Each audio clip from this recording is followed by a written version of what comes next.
बाहुड़ा यात्रा। क्या आप जानते हैं ओडिशा में एक प्रसिद्ध कहावत कही जाती है, रथ यात्रा देखिले पुण्य, बाहुड़ा देखिले संपूर्ण पुण्य। यानी रथ यात्रा का दर्शन करने से पुण्य मिलता है, लेकिन बाहुड़ा यात्रा का दर्शन उस पुण्य को संपूर्ण कर देता है।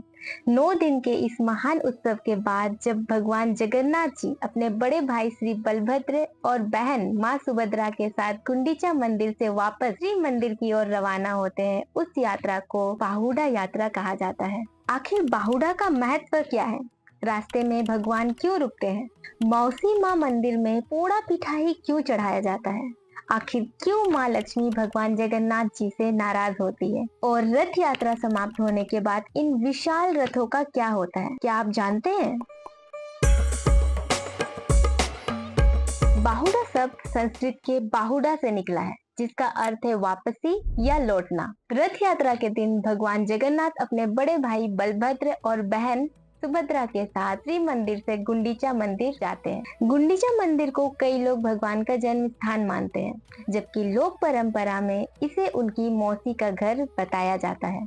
लगभग 7 दिन वहां विश्राम करने के बाद शुरू होती है बाहुड़ा यात्रा। लेकिन यह सिर्फ एक यात्रा नहीं है। वैष्णव परंपरा के अनुसार यह संसार की यात्रा पूरी करने के बाद जीवात्मा के पुनः परमात्मा के पास लौटने का प्रतीक है। लोक परंपरा के अनुसार जब भगवान जगन्नाथ गुंडीचा जा रहे थे, मौसी ने उनसे लौटते समय अपने घर आने का वचन लिया था। इसी वचन को निभाने के लिए बाहुड़ा यात्रा में भगवान वहां रुकते हैं और यहीं उन्हें चढ़ाया जाता है पोड़ा पिठा। पोड़ा पिठा ओडिशा की पारंपरिक बेक किया हुआ चावल का केक है। मान्यता है कि ये भगवान जगन्नाथ का प्रिय भोजन है। आज भी हजारों भक्त इसी प्रसंग की स्मृति में पोड़ा पिठा बनाकर प्रसाद के रूप में ग्रहण करते हैं।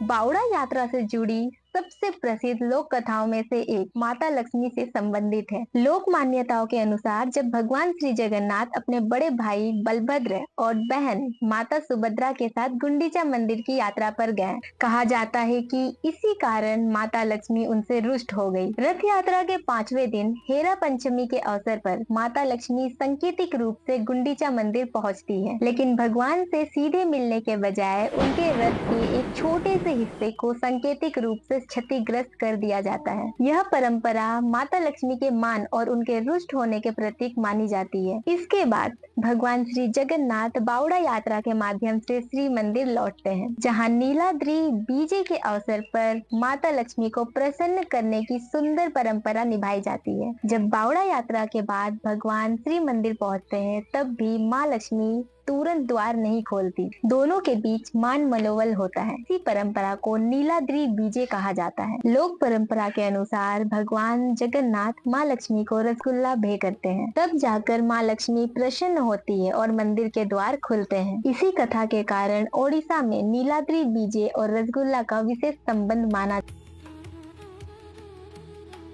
बाहुड़ा यात्रा के अगले दिन होता है सुना बेस। इस दिन तीनों देवता अपने अपने रथों पर विराजमान रहते हैं और उन्हें सैकड़ों किलो स्वर्ण आभूषणों से सजाया जाता है। भगवान के हाथों में स्वर्ण चक्र, शंख, गदा और अन्य दिव्य आभूषण धारण कराए जाते हैं। यह जगन्नाथ संस्कृति के सबसे भव्य दर्शनों में से एक माना जाता है। इस दिव्य दर्शन के लिए देश विदेश से लाखों श्रद्धालु पुरी पहुंचते हैं। अक्सर लोग सोचते हैं कि इतने विशाल रथों को वर्षों तक सुरक्षित रखा जाता होगा, लेकिन सच्चाई कुछ और है। भगवान जगन्नाथ के तीनों रथ हर वर्ष नए बनाए जाते हैं। इनके निर्माण में विशेष प्रकार की लकड़ियों का उपयोग होता है। रथ यात्रा और बाहुड़ा यात्रा समाप्त होने के बाद इन रथों को धीरे धीरे करके अलग किया जाता है। इन रथों की अधिकांश लकड़ियां पारंपरिक रूप से विभिन्न धार्मिक और मंदिर संबंधित कार्यों में उपयोग की जाती है, अर्थात रथ का जीवन अंत तक भगवान की सेवा में ही समर्पित रहता है। अगले वर्ष अक्षय तृतीया से नए रथों का निर्माण पुनः प्रारंभ होता है।